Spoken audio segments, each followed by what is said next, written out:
East Coast of Australia all the way up to Miami. Fantastic. Thank you so much for joining us, everybody. Today, myself and Matt are going to talk about the different types of trauma and sort of what results from the accumulation of these traumas. As we go through today's talk, trauma is a bit of a buzzword at the minute, and we oftentimes go through phases where we have these different buzzwords and they start to take on, different meaning and all that kind of stuff. Alex, hi guys, I'm in the Hunter Valley. Alex, thank you so much for joining us. Very, very happy to have you here today. Beautiful part of the world, the Hunter Valley. And so as we go through today, I mean, myself and Matt, one of our, teachings is, trying to redefine some of these words that are getting used in different contexts or have been used in different contexts of the past. But, you can start to use your own language around these things. If a word like trauma has too much meaning for you, sometimes we can call them undigested life experiences. Hindus like to call them samskaras, which I'm sure we'll jump into a bit today.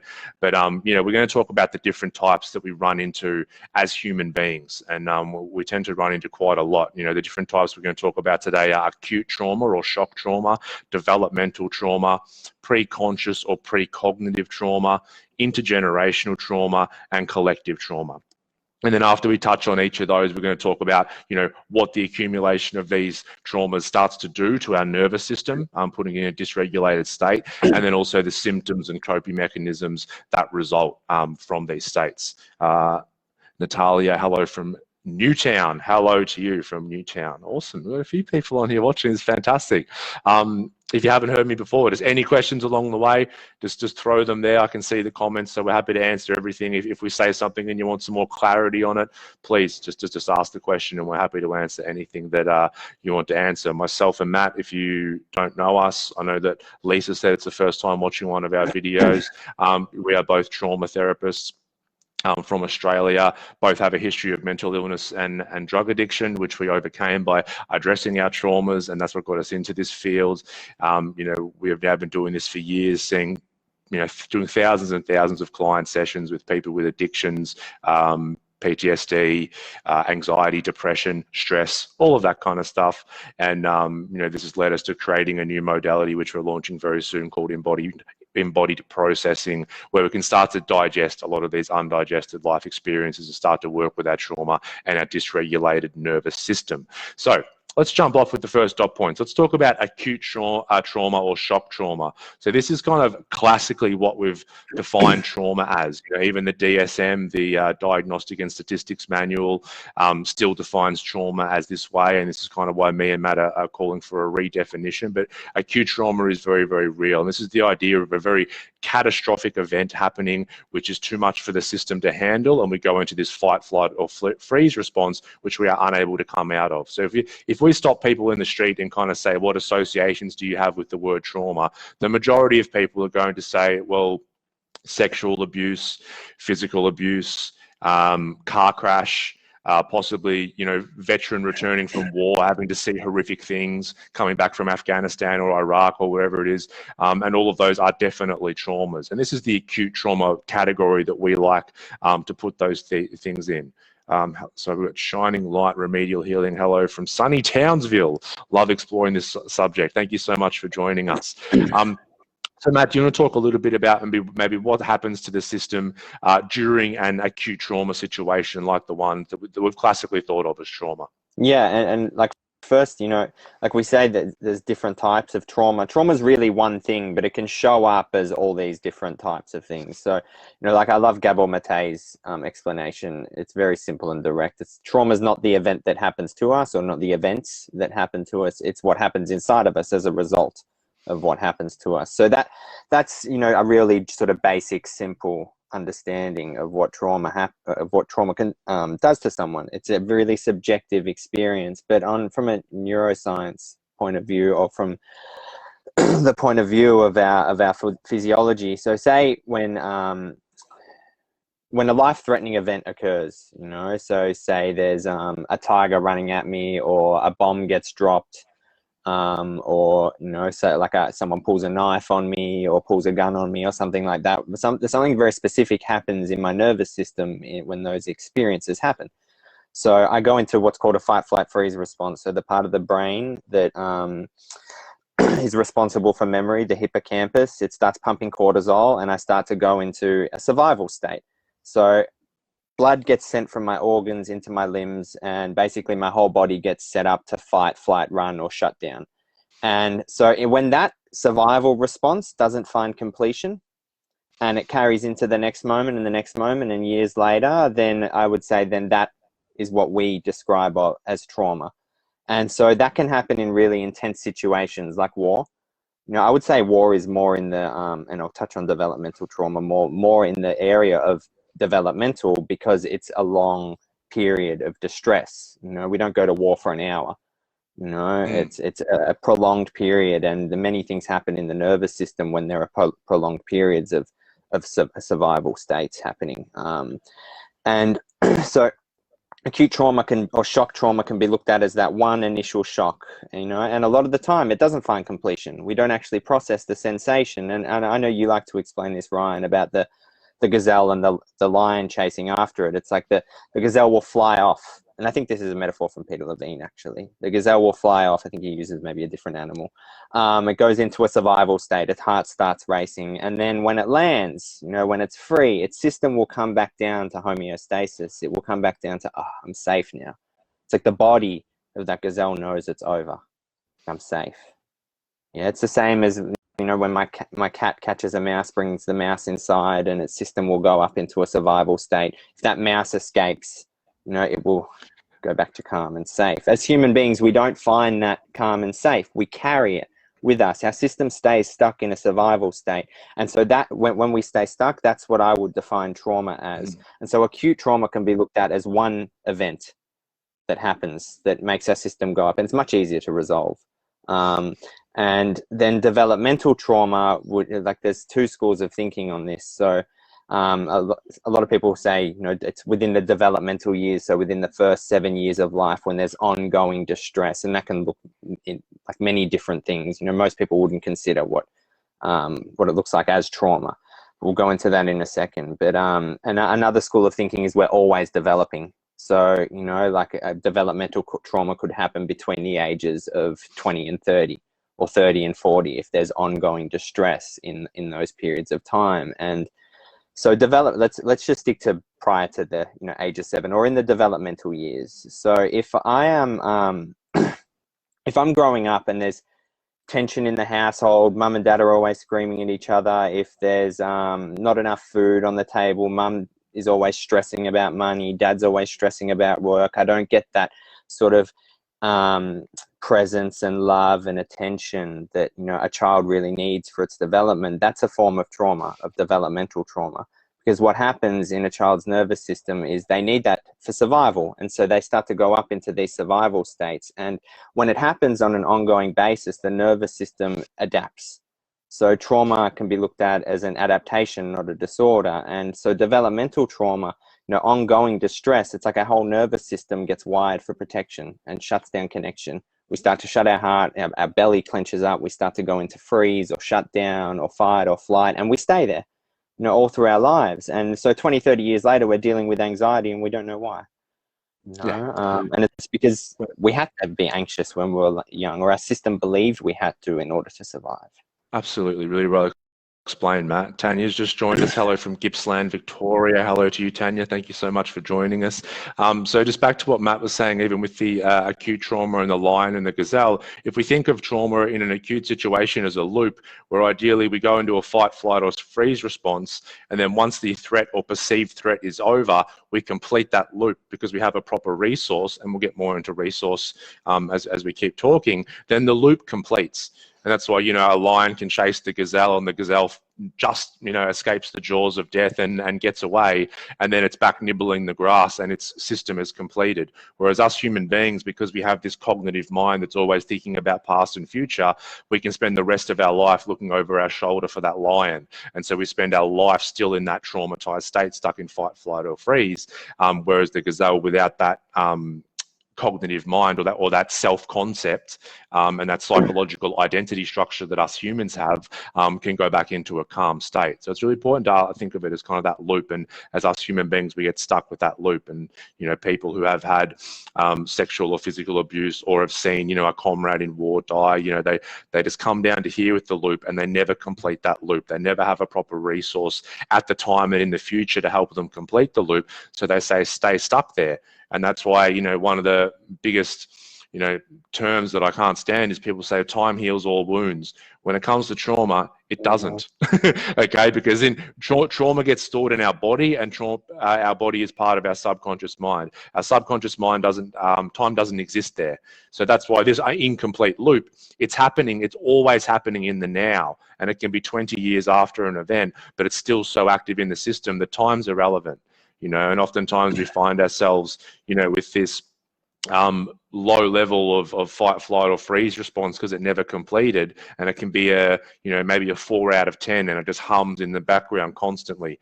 And then if it was a war situation, we hear a car backfiring and it sounds like a gunshot, and bang, we shoot up to 10 again and have all sorts of trouble coming back down to that 4. But our system never fully relaxes.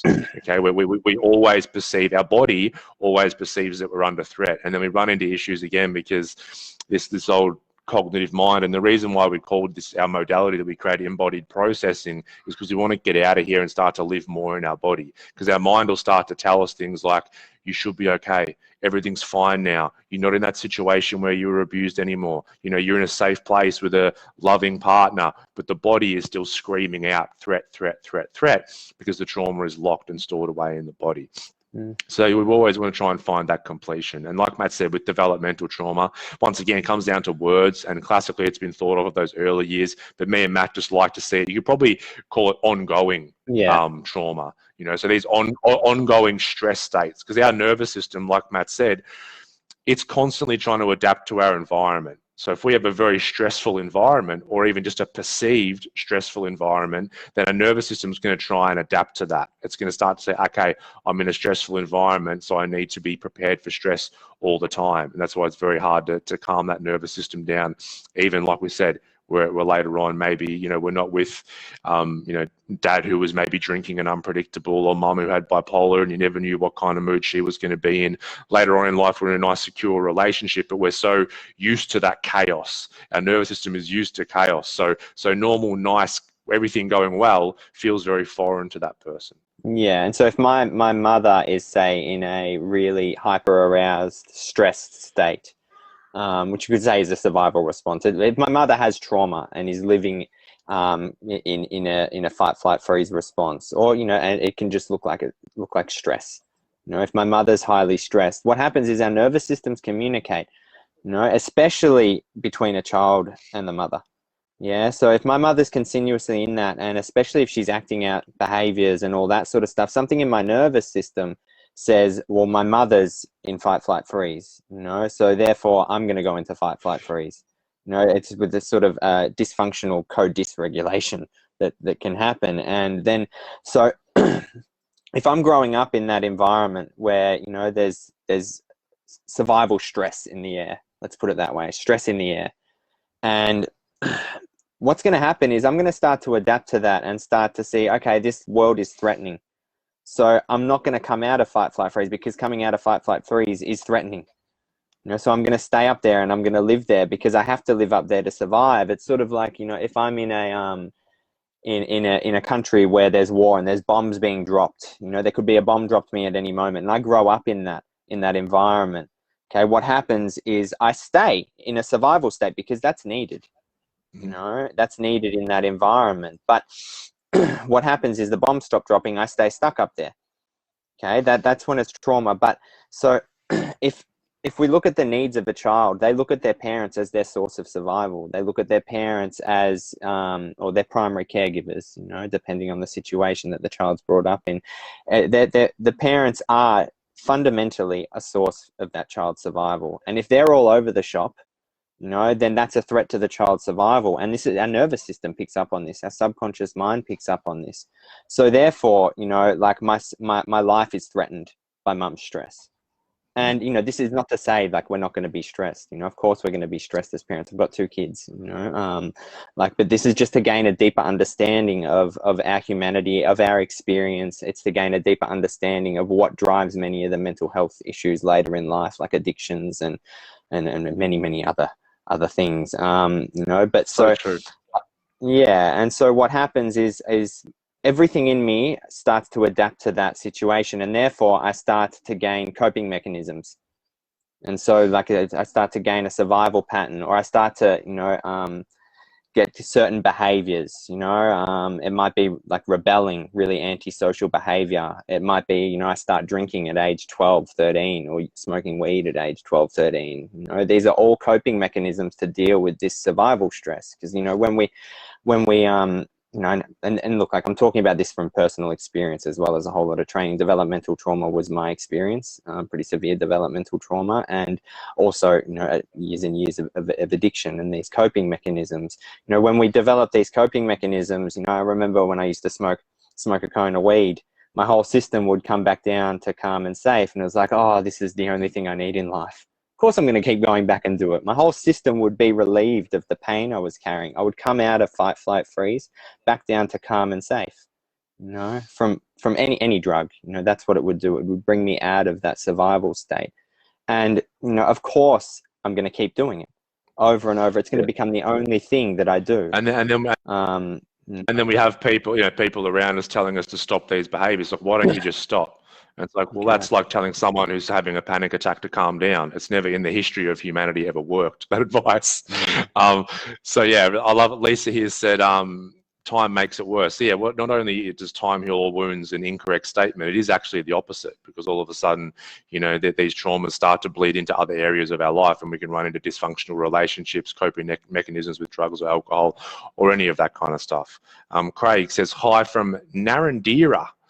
What about the value we give to trauma and our unconscious beliefs and our subconscious tells ourselves? Yeah, Craig, that's a whole another topic for another live.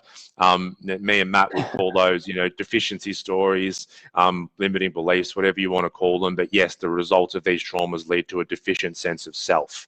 Yeah, so we start to create stories or narratives in our subconscious that'll tell us things like, I'm not good enough, I'm not worthy of love, I don't love myself, life is hard, I need approval, I need validation, I don't trust men, I don't trust women, I fear conflict.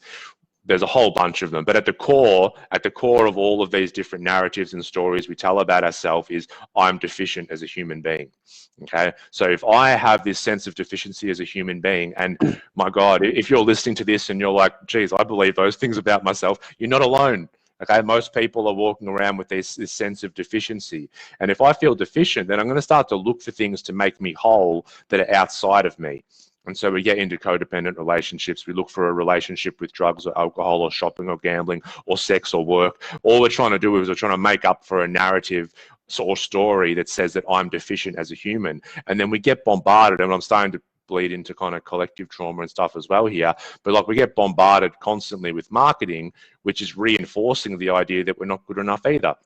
I mean, we're being told constantly that if you have this bit of clothing, if you have this experience, then you'll be enough, right? And so we feel like we're not enough, and we do. We get the clothes, we consume, we go on these holidays or whatever it is, but if we don't deal with the underlying narratives which come from these different traumatic events, then it's like chasing a rainbow. We're always trying to get somewhere that we're never going to be able to get to because we're searching outside instead of inside. So Craig, that was a wonderful question, and like I said, we might do another live purely on these deficiency stories, because we can talk about them for a very, very long time. Katrina, body memories, feeling memories. Yes, we're going to get into that, especially in the next one. We're talking about preconscious or precognitive trauma, because we don't just store these memories or traumas up here in the cognitive mind or in the hippocampus. Our body remembers every single thing that's happened to us. We're about to touch on that. The bottom-up approach in conjunction with top-down. Yes, we ideally, here's the thing, as a society, we've become, over the past 100 years very, very obsessed with a top-down approach, because we're obsessed with our neocortex, because it's the newest part of our brain and we feel like it controls so much of what's going on. That's why me and Matt are creating a bottom-up approach, because the top-down is going to happen, because that's the way most therapy works these days. But we want to be starting to get to that survival mechanism. So Matt spoke about that survival mechanism, which is what we try and work with so much, because we have something called the true iron brain. I can't remember the man that coined that term, but you can look it up, the true iron brain. So we have these three parts of the brain. We have the reptilian part of our brain, which is our survival mechanism and in charge of fear, basically. Yeah, but also moving towards pleasure and away from pain. Okay. Then if we move up a level, we have the mammalian brain. Now we start to move into some more complex emotions. So we move into more bit of social connection, you know, the being able to connect with other members of our species and all that kind of thing. And we start to feel sadness or love or all that kind of stuff. And then we move up to the neocortex, which is the newest part of our brain that we've developed as humans, where we can start to work in groups, plan for the future, think about the past and try and avoid certain situations. And whilst this neocortex has led us to being the most dominant, I hate using that word, dominant species on the planet, it gets us into so much trouble when it comes to dealing with trauma, because we start to reinforce a lot of these deficiency stories getting stuck from the top-down approach. Whereas we want to deal with the survival mechanism first, then the more complex emotions that come from that, and then the stories that we believe about ourselves and the world. So that's what we mean by bottom-up approach. Getting lots of comments. It is fantastic. The subconscious stores so much information and can help us identify where our imbalances and disconnections are. Absolutely. And me and Matt talk about using life as a teacher, and life will show us where we're blocked and where we have these deficient stories lying in our subconscious mind. Because when we get, you know, triggered in relationship or with authority figures and that kind of thing, if we start to see life as teaching us where we're stuck instead of trying to change life in order to make us feel okay inside, then we obviously can grow and expand that comfort zone. Babs, thank you for your clarity and information. It's truly needed in the world we live in. Trauma and addiction, understanding the struggle is less. Babs, thank you so much for that.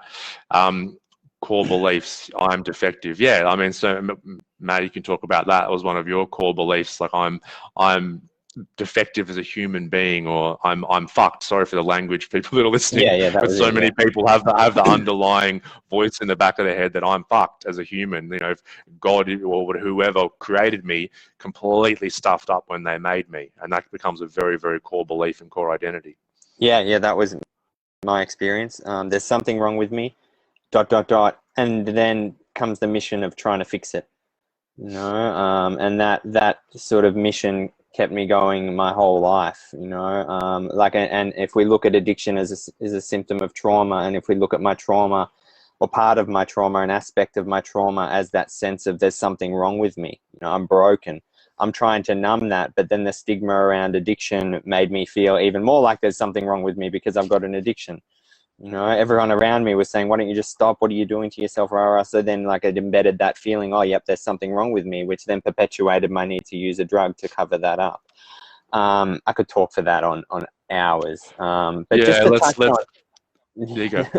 just to touch on one of the questions about the core beliefs, and because we've had a few of those, and the value that we give trauma. So what we're really speaking of is part of, in me and Ryan's understanding and what we teach, is there's two aspects to our experience. So there's the psychological narrative, so the psychological self, and that's, you know, the part of me that says, yep, I'm Matt, I suffer from addiction, there's something deeply wrong with me, I'm flawed, I'm broken, I don't belong in this world. So it's like a self-reflective mechanism that turns on itself.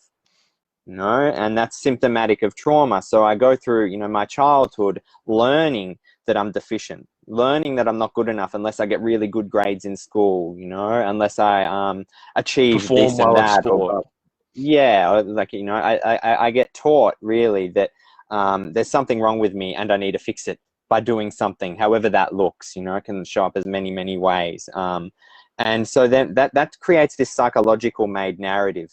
You know, and then what happens also is, on another level, there's a psychological self, which is the felt sense of who I am. So not only do I believe this in my thinking, you know, there's something wrong with me, right? And if it can feel so true, there's this felt sense in the body that, yeah, that's so true, I am broken. You know, and we can test this out by, you know, just like thinking the words, you know, I'm a pink elephant. And nothing happens in the body. It's like, no, that's not true. That doesn't feel true. Then we might say, okay, there's something wrong with me. Yeah, that feels true.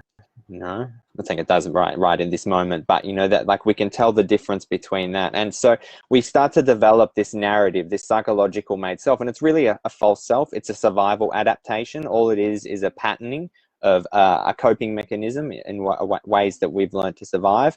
But then there's that felt somatic impression. And for so long, you know, we talked about the top-down approach. We've been playing around with this psychological narrative self, trying to reframe it, recognize, change all the patterns, all of that sort of stuff. But we haven't been dealing with what's in the body, the somatic side of things. And someone mentioned the body's memory. This is more like on the level of the body. And this is why what we're talking about is the bottom-up approach, working with this first, you know, and what happens, this changes naturally.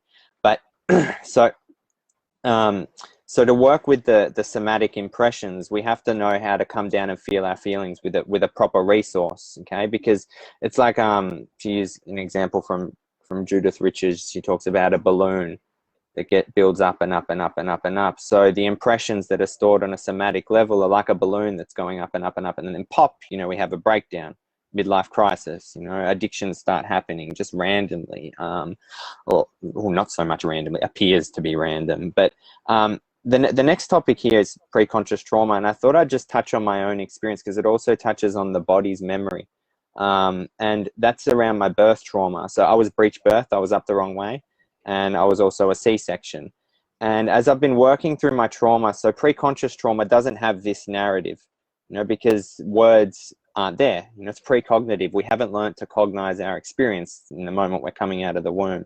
So precognitive, preconscious, or pre-verbal trauma. And so as I came out, you know, C-section, all of that sort of stuff, my body stored a memory of that moment. And there was actually no way of me accessing that through my cognitive mind. And through a lot of work, you know, what I discovered was this feeling in my body, and it would only come up, or I would only become aware of it when I would go into a fetal position. And that was this feeling of I'm trapped, I'm stuck. You know, that's what my cognitive mind would label it, but that's not what it was. It was just this gripping all over my body.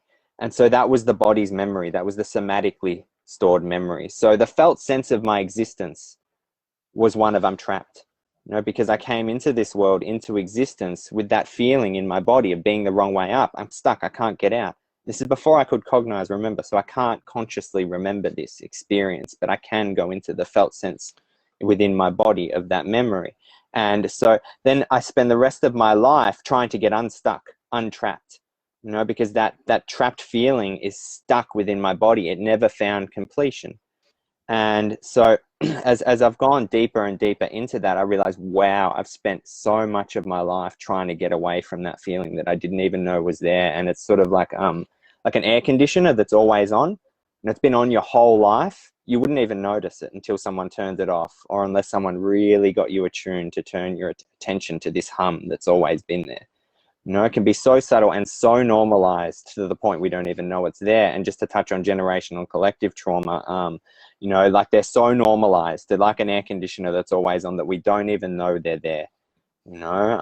And when we start to become aware of it, it's sort of like, wow, you know, like this has driven so much of my life. And just to touch back on what I was saying before about the psychological self and the somatic felt sense of who I am was one of I'm trapped. And then on top of that were layers of deficiency. I'm not good enough. I'm not worthy. I'm not lovable. There's something wrong with me. Really, really that felt sense of who I am. And so my system was just highly traumatized.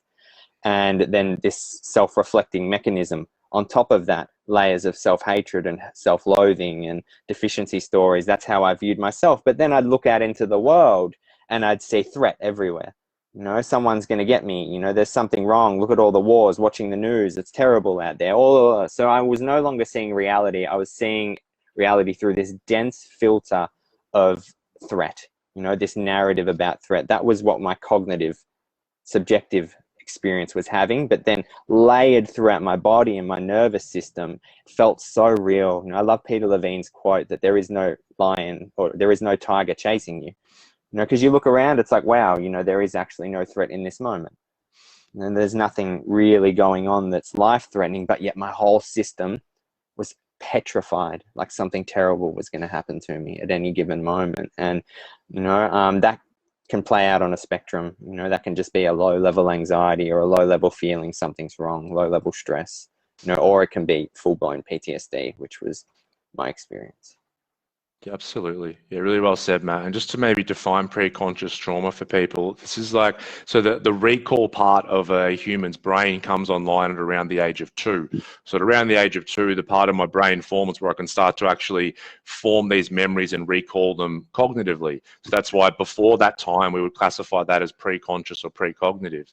And we're only starting to, the last few years or so really understand how much of an impact those early years had. I mean, it wasn't until the 1980s, which wasn't that long ago, that the medical industry thought that babies before the age of 2, not only didn't they have memory, but they didn't feel pain or anything. And so they would, if a baby needed a medical procedure, think about something you do to your worst enemy here, right? Like instead of giving them drugs to numb the pain whilst they did surgery, they would give them a paralyzing drug, so they were paralyzed and couldn't move, but could still feel everything that was going on. So it's like, it's incredible how far we've come since then to understand. So prior to the age of 2, we start to run into these, you can call them, so there's explicit and implicit memory. Explicit memory is when I can recall something that happened to me. Implicit, some people call it procedural memory, is this memory that is learned in the body very, very early on, and that can be in the womb. There's studies been done now showing that women who have very, very stressed pregnancies, who are battling their own stuff, their babies are born with higher levels of cortisol and less resilience in terms of responding to stress, the birthing experience, and then everything leading up to around that age of 2. As Bessel van der Kolk said in his book, the body keeps a score, okay? And our body does remember so much from those early years, and that's why we need to get into the bottom-up approach, because like Matt said, we can't cognitively start to remember, my breech birth was a big experience. And we might get, if we do the work, we might get some visual representations of that, but it is based on the procedural memory that we're holding somewhere in our body. So we've got lots of comments here. I'm going to have to scroll back up. That's fantastic. Glenn Munso, thanks for joining us, brother. Everyone check out Glenn Munso Youth U program, an amazing man doing work in the addiction space. Hey, Glenn. Katrina connecting. Thank you. Michael says, I'd like to hear your guys' view on fawning and the attachment style that comes from this. Yeah, we will. We'll speak a little bit about neuroscience and talk about that, the fawning or shutdown response. Yes, we'll get to that for sure. We're all a form of this universe experiencing self, and therefore we all belong here, each and every one of us. That's a belief that I like. That's not a deficient belief at all. Fantastic. These are the realizations we come to when naturally those deficiency stories start to fall away by dealing with these different traumas and undigested experiences in the body. The balloon analogy, Michael answered that. Thank you for answering that. Bab says, will there be a way to rewatch this? Absolutely, yes. This will be go to the Center for Healing page after we're done. So you can jump on there and ask any further questions. You can't write fast enough. We're getting quite a few here. This is good. But the live will be available there. Do you guys know much about vanishing twin trauma? Okay, we'll get to that. Let me write that down. Do you want me to just answer Michael's quickly? Yep. Yeah, cool. So like just use the analogy of my cat bringing in a mouse. So my cat sees the mouse, and so his question was around fawn, shutdown sort of response, dorsal vagal. So if my cat sees a mouse, that mouse will either go into fight or flight to begin with. So we'll either run away. That's most likely in that situation. It will go into flight. And if it was to go into fight, it would start attacking my cat. And so when my cat gets the mouse in its mouth, what can happen is it goes into a shutdown, and we all know that sort of playing possum analogy where the mouse sort of goes limp into shutdown. Okay, if I'm say growing up, and say like my parents have this certain parenting style that causes me to go into shutdown. It might be shaming. Shaming can really cause a child to go into shutdown. What happens then is anytime I may go and express myself, my system will go into shutdown, because expressing myself threatened my attachment when I was young to my parents. It threatened that love that I had. And so it became a survival response to then go into shutdown. So then what happens, you know, later in life is I go to speak, or, and this is just one example, it can show up in many, many ways, is I go to speak and then I get something in my gut says it's not safe, and I'll shut down. Therefore, I'll avoid social situations. I won't say no. I'll let my boundaries be crossed. I won't be able to do anything really, because my whole system is in a survival response, and expressing myself is a threat to my survival. So what, you know, like where do you go from there?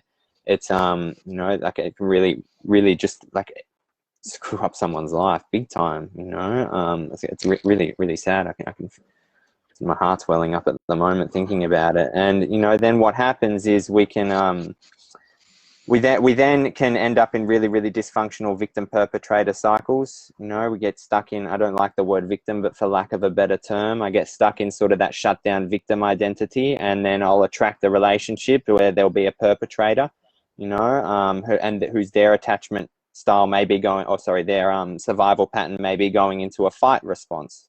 And then so we play out these victim perpetrators, which is really just trauma patterns playing out. It's like a lock and a key fitting, yeah. a trauma lock and key fitting in together. Yeah, that's right. And it's just, you know, we're reliving our childhood, basically. Yeah, exactly. So we'll get more into that in a minute, the nervous system, maybe branches, which will help explain that a little bit better. We'll quickly touch on generational and collective trauma, because I can see it's going way over time here, Matt, because I'm loving all the interaction. It's fantastic. Yeah. So generational trauma, what we're talking about is imprints that are being passed down in our DNA from traumatic experiences. And this is, once again, a very intelligent survival mechanism for the species. You know, people like to think, you know, they'll read an article, a bit of clickbait that says, oh, we found the depression gene or the alcoholic gene or the addiction gene. That nothing like that has been found. If you actually read those articles and look at the studies, there's nothing, okay? There's certain tags you might have on your DNA that make you predisposed to certain things, but predisposition and predetermination are a very different thing. Okay, then that's like another topic for a whole video.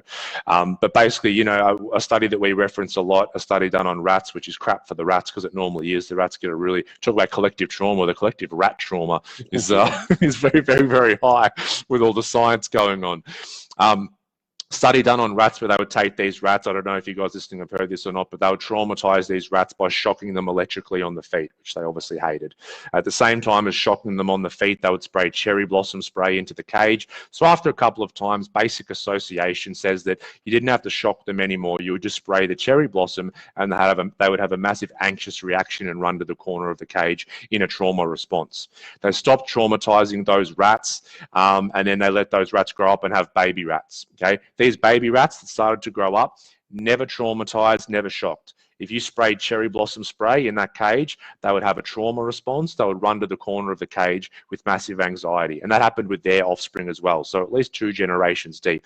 This is how intergenerationally we can have different traumatic imprints passed down. I know that both myself and Matt have worked with people with, you know, ancestors who were in the Holocaust or that kind of thing. And, you know, there is a lot of DNA trauma going on there, but by using a bottom-up approach and a felt sense, we can start to work with those things, which is actually really beautiful because it means we're not predetermined for a certain destiny. We might be predisposed, but we're not predetermined to have to go down a certain route. We can heal this stuff. And the field of epigenetics says our environment, both externally and internally, will affect which of our genes turn on or not. So, you know, even let's say hypothetically, there actually was an addiction gene, which is not, but let's say there was, and they found it definitely, based on our internal and external environment, we could live our entire life and that gene would never get turned on. It would stay in the off position if it was a switch. So we can't just think that our genes are determining the impact of what's happening in our life, because it's just not true.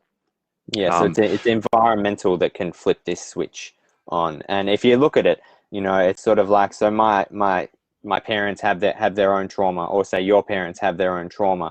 We're then living in an environment where our parents are actively playing out survival patterns, then flip the switch on in our physiology, and we start playing that survival pattern because we need to adapt to that environment. We've got that pattern, that potential within us, you know, but then what happens is our environment causes that survival adaptation to turn on. It's highly intelligent, you know, it needs to turn on in order to survive. If we don't have that adaptation, then we won't survive. But then, you know, we go out into life and it keeps going. It's like I use the analogy, like we're pedaling up a hill. We get to the top of the hill. Years later, we're still pedaling. Mm. You know, it's just stuck on, and you spoke about the loop, and then it comes down here and it starts looping here. You know, it starts looping at the bottom. And, you know, these generational trauma imprints are just those loops that haven't found completion, that are passing on to the next generation, just like in the rats. And these show up as family traits.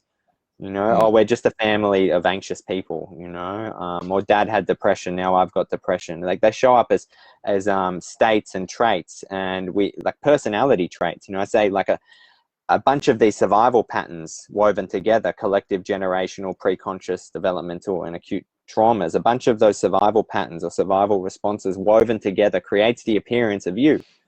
You know, it creates this false sense of self, you know, that psychological and somatic sense of self. And, you know, it really is like inauthenticity based on survival. You know, we can't be authentically who we are because that's too threatening. So we develop this survival adaptation, and it becomes a false sense of who we are that we then identify with as a coping mechanism. Mm-hmm. Yeah, so true, so true. And if we touch on collective trauma before I jump into the nervous system states, just really quickly on this, we're talking about, you know, racial trauma. Like we come into this world in kind of a collective field, and, you know, a lot of people think in terms of racism, like there's so much less racism now, and we are moving in the right direction, even though it definitely still exists quite a lot.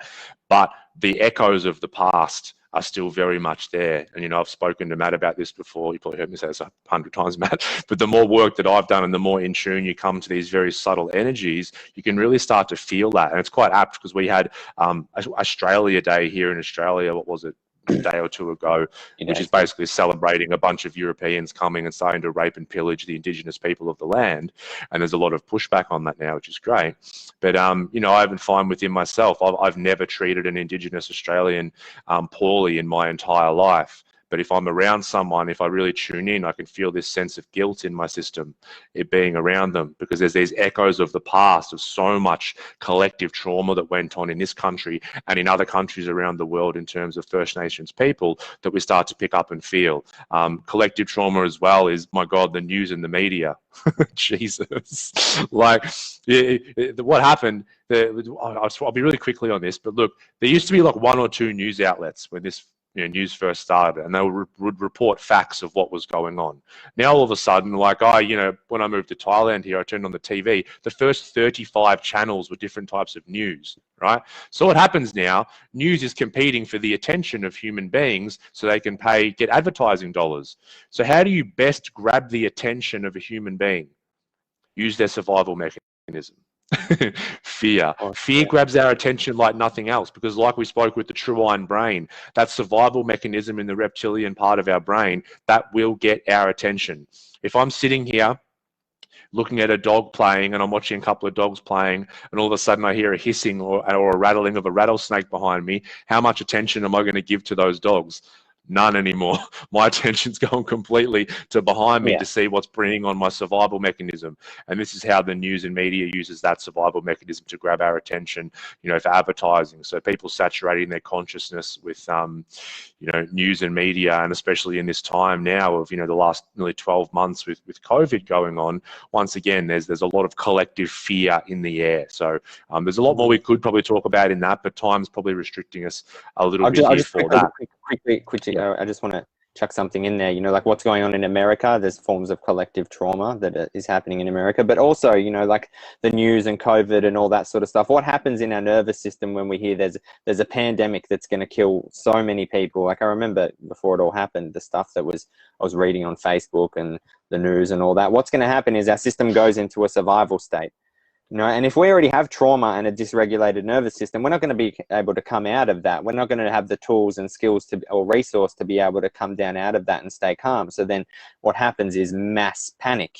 And that's a collective form of trauma, you know. And then what happens is that, you know, it's interesting because they're like, you know, the blood gets sent to our limbs. So our immune system is not a priority anymore. So if we do catch COVID, if we're in a state of fear or a survival response, we're much more likely to experience severe symptoms. And so there's all these different, you know, I could go into many, it's a whole nother area, but, you know, collective trauma, it's sort of an addiction because we get addicted to cortisol, we get addicted to these survival states, and we get addicted to fear. Yep. Yeah, cortisol is It's a form of adrenaline, if I'm not mistaken. Yep. And, you know, so like the collective field of humanity, you know, like what humans experience is one based on protection and survival. You know, we have an over-grasping survival grasp as a species. We don't need to do what we do to survive. You know, we would survive with much, much, much less. And look at what we're doing. We're destroying everything on the planet because of this over-grasping survival grasp. So it becomes an addiction, you know, and that is, you know, the core of what we're speaking about is really the core of human dysfunction. When me and Ryan are describing trauma, it goes all the way up to the collective, all the way down to an individual addicted to heroin, but it's the same fundamental thing. At its very core, it's the same thing. It's a survival grasp, a survival drive that's gotten out of control. And what we try and help people understand is, because people here start to talk about this and they think, oh crap, I've got all this work to do on myself, or I've got trauma. But the point we're trying to get at, we don't want to make you feel bad. The point we're trying to get is we're all on a spectrum. Yeah. We all used to think like, you know, there's this small selection of people who've experienced trauma and run into these different coping mechanisms or symptoms of depression, anxiety, or whatever it is. And, you know, and they're the people with trauma, but that's part of the human experience, you know. And so then part of our human experience becomes coming out of protection and into connection. So the more that we start to deal with that underlying survival drive, the more open we feel to connect with ourselves and with fellow human beings, which is then, you know, makes us feel more safe.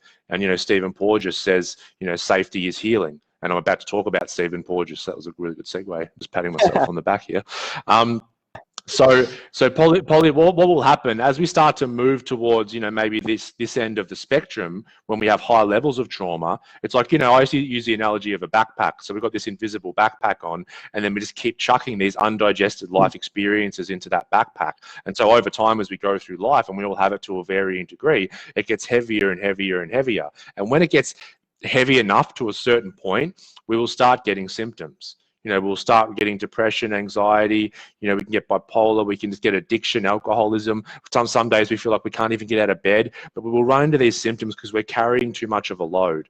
And we might speak to someone, or we might have a really good D&M with a friend or family member, and we might let go of some stuff, but generally more's going in that's coming out, simply because we're not taught this stuff. I wasn't taught how to process my survival mechanism or other complex emotions in school, and my parents didn't teach me because they didn't know either, because they weren't taught. So it's no one's fault.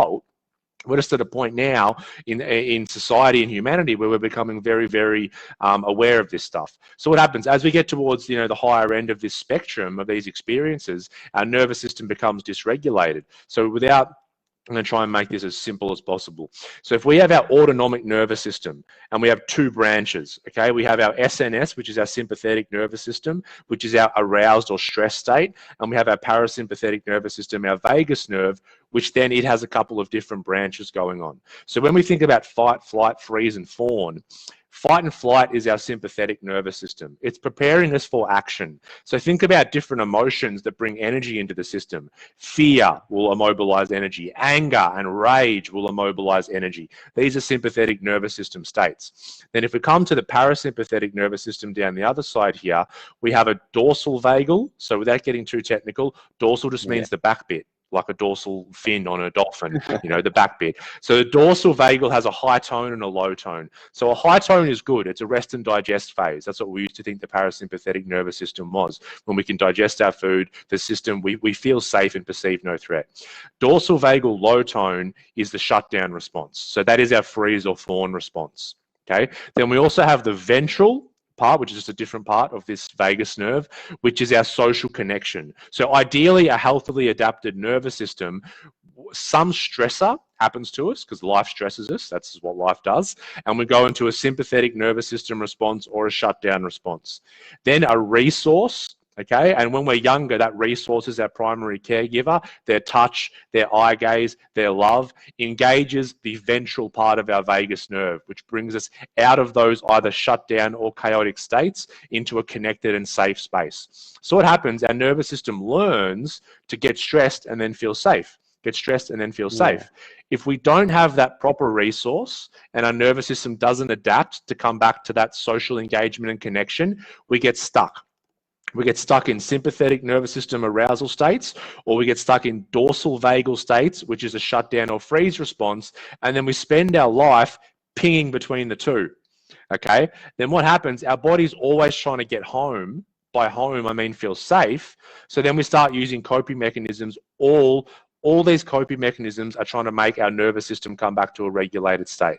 Okay, so for me, when I was taking methamphetamine and GHB, I was trying to find homeostasis of my nervous system. If you told me that at the time, I'd be like, "What the fuck are you talking about?" Yeah. Right? I'm just trying to get high, you know. But that's what we're doing, okay? You know, when we get into codependent relationships because I feel like that person is going to make me safe, I'm just trying to make my own nervous system come back to some sort of homeostatic and regulated state. So this is what we're doing, and you'll find that, you know, we will ping between those two, but we'll tend to be more dominant in one or the other. So we'll be more dominant on the anger, the rage, the fear, the activated side, or more dominant on the shutdown side. So when one of the questions earlier was about fawning, that's someone who's adapted really to that dorsal vagal shutdown side. So they tend to go into that fawn response, whether that's they need to speak up in a relationship, they need to speak up to their boss at work or someone. They go to do it, and that fawn response goes not safe, back into fawn. Yeah, and we become very, very submissive to the world as opposed to being able to stand in our own power. Yeah. So that's kind of a basic explanation of how the nervous system adapts, and then the coping mechanisms. And when it comes to coping mechanisms, we're as human beings, we'll work through them to see what works best, what's going to regulate our nervous system the most. That's why there's so many different types of, you know, addictions and everything. And for me, methamphetamine and GHB worked. For Matt, heroin worked. For someone else, alcohol might work. For someone else, shopping might work. For someone else, gambling might work. For someone else, relationship might work. Like, we just work. And that's the thing. You know, the workaholic, and I think Gabor Mate talks about that as well. It's like that workaholic working 60, 70-hour weeks and not being present for their family, being an asshole to their wife. They get rewarded by society and said, "Oh, what a go-getter. How much money did you make this month? Wow, that's amazing."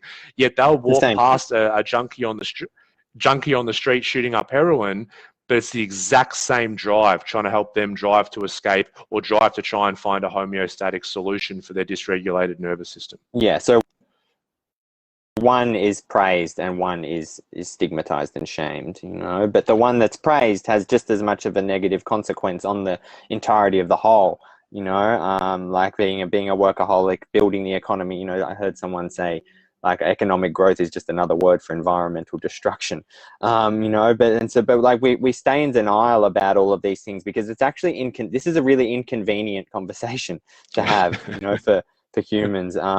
It really is. And I love what you mentioned, Gabor Mate. I watched a talk recently where he said, you know, the science and the neuroscience behind this is solid. You know, it really is solid. Like, we know this stuff. It's a fact. Like, it's not a belief, you know. We're not. We have to have these believe. Uncomfortable conversations enough times so that all of a sudden the group belief around this stuff changes. And when a group belief changes, we can move forward. Yeah. Well, look, like, you know, I would say it's not a belief, you know, because there's a difference between fact and belief. I don't believe that this is an empty coffee cup. I know, you know, it's a fact. You know, this is where the science on this stuff is solid. It's factual. It's not something you can really, it's not based on opinion. But it's really inconvenient because, you know, if this really lands, we have to change everything. You know, we have to change the way we parent. We have to change the way we run our economy. We have to change the way we treat addiction. We have to change the way we treat each other. We have to change every single schooling thing. System.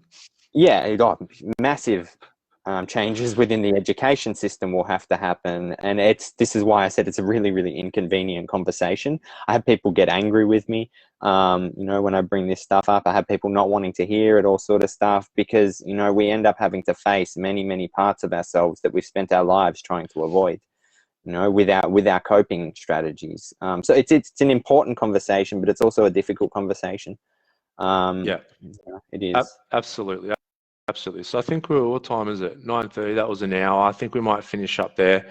Thank you so much to everyone who has tuned in live. I've loved the interaction. Lau says both of you articulate your insights wonderfully. For someone that's, thank you so much for those words. You know, we appreciate you so much for joining us, and everyone that's joined us. It's been really, really fun having you all on. Just the vanishing twin trauma. I'll really quickly touch on that. We had our kinesiologist at our centre in Melbourne work with that quite a lot, which is when there can be, tell me if you have a different definition, Matt, or whoever brought it up in the comments. But there'll be two fetuses in the womb, and one of them doesn't make it, or the egg falls away, or whatever it is, very, very early on. And so what happens, we can have some sort of survivor's guilt imprinted into our system. So survivor's guilt can be people who are in some catastrophic earthquake where most people died, or on a shipwreck or something, and they survived, and they get around in life with this underlying survival guilt, like I didn't deserve to make it, and those people didn't deserve to die. And this is what can happen with vanishing twins. So some people come into the world with this imprint of guilt already. Once again, we're not going to be able to use the conscious mind to remember back in the womb when their vanishing twin vanished, but this is a felt sense. Once again, we always come back to working with the felt sense first. What's my somatic identity, and how can I start to shift that somatic identity, which will then help shift our psychological and cognitive identity, which isn't fun sometimes. I was going to say, I can imagine someone with that experience really being imprinted of something's missing, because there was this part, almost part of you that's there developing with you, and then it disappears, and then that felt sense of something's lacking or missing, then carries with us into the felt sense of who we are, but really fundamental to who we are. And playing around with the cognitive mind and psychology and all that sort of stuff is not going to touch that experience. Yeah. Absolutely. Joe says, looking forward to the embodiment course. Thank you, Joe. We're excited to have you. For everyone listening, we have created the modality Embodied Processing. We're launching on February 15th, but pre-sale is on in a minute. I'll put the link in the comments for those who haven't checked it out already. Jump on there and have a look. If it resonates for whatever reason, you feel like it's a training that you would like to jump into in 2021, then we'd love to have you in the training. There's 90 plus videos of content on all the stuff we've spoken about in a lot more depth, and a whole heap of other stuff, teaching you an actual process of working from the bottom up. All of that kind of stuff. Student community, which we're excited about, this thriving community of people who are, the same tribe, who are working with the same thoughts and emotions and helping each other out on this journey of being human. So I'll put that link in the comments. And any questions that you guys have around that, Michael, yes, there is payment plan options. Please shoot a DM to the Centre for Healing, and I will answer any questions that you guys have about the course, but I'll put that link in there now. Thank you so much for joining us. We had a bunch of people on today, and if you're watching the replay later on and you have any questions, just do #replay, ask your question, and myself or Matt will jump on there and we'll answer any questions that you have. But we hope so much that you took something out of today, and we really honor you. It is said the greatest gift one human being can give to another is the gift of their attention, and we thank you so much for that.